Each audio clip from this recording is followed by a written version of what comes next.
প্রেম পৃথিবীতে আছে বলে এখনো পৃথিবী টিকে আছে। ভালোবাসা আসলে অপূর্ণ থাকলেই সেটা পরিপূর্ণ হয়ে ওঠে। সালমান হাবিব কবিতায় গল্প বলা মানুষ, প্রেমের উপরেই আসলে জীবন টিকে থাকে। এই ভালোবাসাহীনতার পৃথিবীতে আমি জানি কেউ আসলে ভালোবাসা নিয়ে আসবে না, সবাই ভালো ভাষাহীনতাই থাকে। সেকাল আর একাল নাই, বই সবসময় হচ্ছে মানুষের বন্ধু হিসেবেই ছিল। এখন তখনকার সময়ে হয়তো মানুষ বন্ধুটাকে গ্রহণ করেছে, এখন মানুষ ডিভাইস বিভিন্ন প্রযুক্তির কারণে এই বন্ধু থেকে খানিকটা দূরে সরে গেছে। কিন্তু সঙ্গ হিসেবে বইয়ের চাইতে বা বন্ধু হিসেবে বইয়ের চাইতে উত্তম সুন্দর আর কিছু হতে পারে না। দেখেন, ভাইরাল বলতে এটাকে যদি আমরা সুন্দর শব্দে বলি সেক্ষেত্রে বলবো যে বিস্তৃতি বা হচ্ছে বিস্তৃত পরিসরে মানুষের কাছে পৌঁছানোর যে ব্যাপার। তো এটা কিন্তু খারাপ কোনো কিছু না। তবে যদি অন্য কেউ বইমেলায় এসে ধরেন সে অন্য মানে বইমেলায় যারা আসবে, আমার কথা হচ্ছে তারা লেখক হিসাবে পরিচিত হয়ে উঠুক।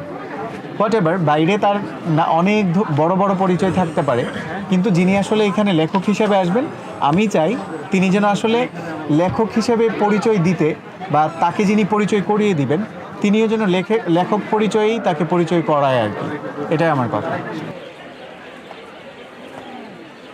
প্রেম পৃথিবীতে আছে বলে এখনো পৃথিবী টিকে আছে, যদিও এটা এক এক সময় এক একজন এক একভাবে বলেছে।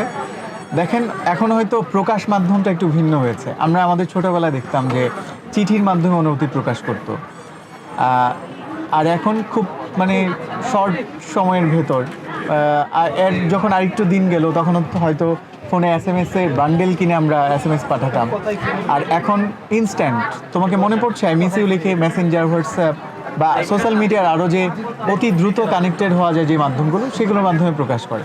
কিন্তু ওই যে বুকের ভেতর যে একটা টান কাজ করা, অনুভূতির যে আলাপন, সেটা কিন্তু ঠিকই আছে। জেনজি বলেন আর 90 দশক বলেন, শুধু প্রকাশ মাধ্যমটা ভিন্ন হয়েছে। যখন অনেক বেশি মাধ্যম থাকবে, আমার ছোটোবেলা দেখেছি যে পুরো গ্রামে একটা মাত্র সাদা কাঠল টেলিভিশন ছিল। সপ্তাহে একদিন একটা সিনেমা হতো, বৃহস্পতিবারে আলিফ লায়লা, সিন্দাবাদ এগুলো হতো। আর আমাদের বিনোদনের মাধ্যম ছিল ক্রিকেট বা ফুটবল খেলা। যখন ডিভাইস আসলো, প্রযুক্তি আরও যখন উৎকর্ষ হলো, এখন কিন্তু সময় ওই 24 ঘন্টাই। বাট আমাদের ওই ফুটবল থেকে, ক্রিকেট থেকে, বন্ধুদের সাথে আড্ডা দেওয়ার ওই সময়গুলো থেকে আমরা ডিভাইসে ঝুঁকে যাচ্ছি। ওই সময়গুলোই ডিভাইস চুরি করে নিয়ে যাচ্ছে। শুধুমাত্র এই দোষ বা দায়টুকু লেখক বা কবিদেরকে কেন দেবেন? আমি মনে করি যে ভালোবাসা অপূর্ণতাতেই সুন্দর। ভালোবাসা আসলে অপূর্ণ থাকলেই সেটা পরিপূর্ণ হয়ে ওঠে। প্রাপ্তির পর সেটা অর্জন হতে পারে, সেটা আসলে আমার মনে হয় না যে ভালোবাসা থাকে। আমার কিন্তু একটা ট্যাগলাইন আছে বা হচ্ছে স্লোগান আছে, সেটা হচ্ছে সালমান হাবিব কবিতায় গল্প বলা মানুষ। আমি গল্পই বলি, সেটা হচ্ছে বিস্তৃত পরিসরের গল্পটাকে সংক্ষিপ্তভাবে হয়তো কবিতার মাধ্যমে প্রকাশ করি।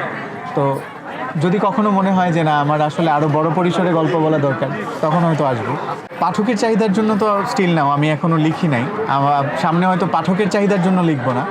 আমি আমার বই না, শুধু একটা শব্দ আমার নিজের জন্য লিখি।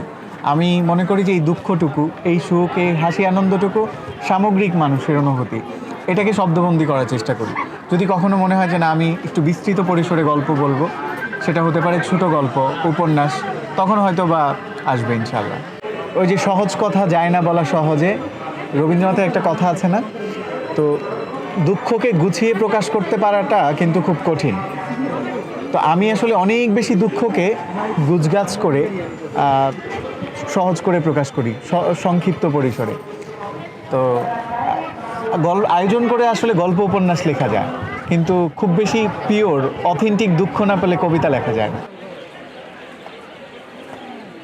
প্রেম কি এটা ছিনতাইকারীর মতো যে উল্লেখ করা যাবে যে একবার আসছে আরেকবার চলে গেছে? আমি প্রবাহমান প্রেমের মধ্যে থাকি।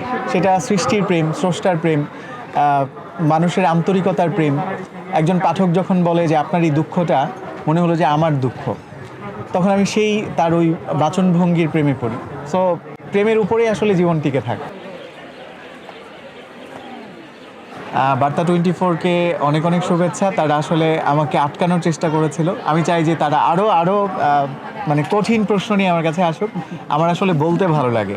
এবং অনেক দিন পর মনে হলো যে কেউ একজন আমার সঙ্গে কথা বলল। আমি সবসময় একাই বলি, আমি কিন্তু আমার কবিতায় বলি যে আমাকে একটু কথা পাঠান, আমার আসলে শুনতে ইচ্ছে করে। এই ভালোবাসাহীনতার পৃথিবীতে আমি জানি কেউ আসলে ভালোবাসা নিয়ে আসবে না, সবাই ভালো ভাষাহীনতাই থাকে।